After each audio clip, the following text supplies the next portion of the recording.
Hello everybody and welcome. In this video I'm going to show you how to move pictures from Google Photos to the gallery.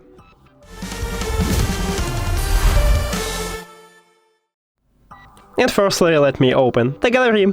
So this one is mine gallery, and as you can see I have only 9 items here.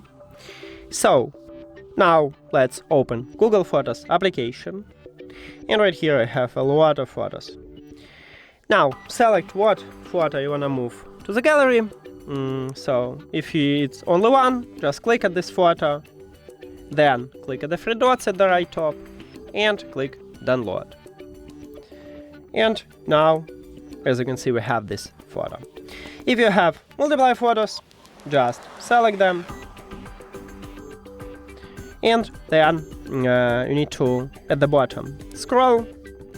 So, if you have iPhone, you need to find Save to Device button, and if you have Android, you need to find Download button. So, with the same icon, tap at this button. And now, as you can see, we add them. Now, the best one, that this photo what we just saved, if you click at the 3 dots, as you can see, you cannot download it now, you can only delete it from this device. That's it! Thank you for watching this video.